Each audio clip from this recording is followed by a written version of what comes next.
So today is update day. We'll be having quite an extended maintenance lasting just over 3 hours, give or take. This will be for consoles as well. And with it, yes, comes the changes as I've mentioned with the Cleric. But there are also some few other additions along with an explanation why they're making this change from the devs. So let's jump in to the patch notes. So here we can see there is just some general improvements there with the Narbonne zone, some minor visuals, an additional message that tells you when you're in a group that the Abyssal Hunt is on a cooldown. If somebody's already done the hunt and it's on cooldown, the entire group cannot do the hunt. A hole will fixed in Icespire Peak, and the Legacy campaign mission will head you to Avernus rather than saying to go to Barovia. So here we go, some combat and power adjustments. For the fighter, they have actually reduced the movement of it. I think some fighters may not be too happy with this. You shall no longer be able to slide or strafe during the animation, but you will be able to leave the animation sooner without having to cancel it. And so in general, it should animate a little bit more smoothly. We should be able to see this here on a dummy. I can no longer move side to side with heavy slash. I don't main a fighter DPS. I feel it's so clunky, but yeah, maybe the animation is slightly shorter, allowing you to start walking away a little bit quicker, as that is really important on a fighter since you don't have like a shift ability to get out of red zone. The best you have is like your block, which is not going to save you from everything. Now, unfortunately, they've done the same with Reeve. Reeve was very nice to have the added sliding and strafing because you generally only use it when you're at a distance. So now you will be completely rooted. There's no ability to move side to side or anything. I think that's maybe unfortunate, but they must have done it for a reason. But it should animate a bit more smoothly. And just a developer note on that they're making tweaks to these at-wills to try and solve some long-lasting animation or sliding issues that you may have had with those powers. It does slightly lower the mobility of heavy slash, but they've tried to make it slightly more responsive as a result. So now, the Cleric at-will update. Blessing of Light and Scattering of Light. They even made an adjustment to conflagrate, which is for the better for arbiters. But effectively what they've done is made it so that Blessing of Light will require more time to pass before you can cancel the power. Scattering of Light has had the same deal, except now you'll have to require a lot more time to pass. And in actual fact, I could not find the ability at all to cancel it for any effect. You would have to let the entire power play out to actually gain any benefit, any damage or any action points regen. But you can always test if you can get any gain from cancelling it still. But that means they have increased the magnitude a little bit, and with the arbiter the judgment scaling has gone up a little bit more. Don't really see that as impacting arbiters very much, as they generally only use conflagrate and animation cancel it to gain their divinity back, consuming the stacks.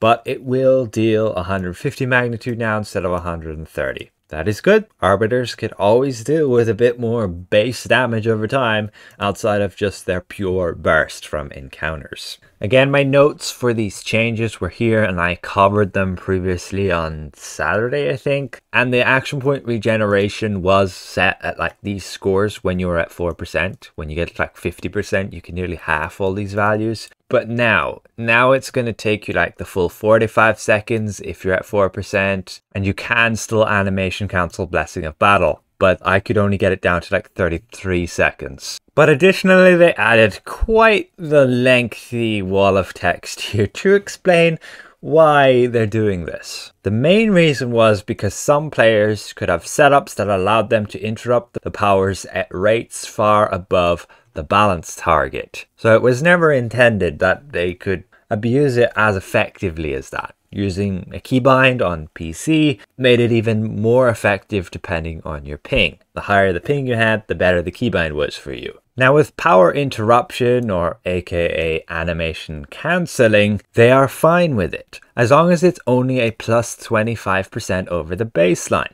If a power is going to give you more than that, like 50 plus over the baseline, so when you would normally cast the power, it would deal damage, and if it could deal like over 50% more damage, or you could cast it like 50% faster with animation cancelling, then that's a bit too much. They have an issue and it needs to be balanced.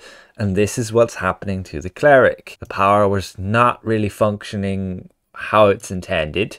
It was a bug or an oversight, and so they're fixing it now. In terms of game balance, it's not really something we should hide from the devs, because it does create this big imbalance between the classes and how well they can perform. So if you're worried about a Warlock animation cancelling, they say that is fine. Warlocks only get about, maximum 25% damage by animation cancelling, and they do confirm on this that they understand that some classes are only competitive because specific powers can be interrupted in this way. And yeah, that encompasses the Warlock, but also the Barbarian with its Sentinel Slash, the Barbarian tank that is. But they hope to make the class or Paragon less reliant on this animation cancelling, and so we can expect, I guess, some updates to that, because they do have really effective animation cancelling with that, but they definitely need to adjust some other things so they're less reliant on that in order to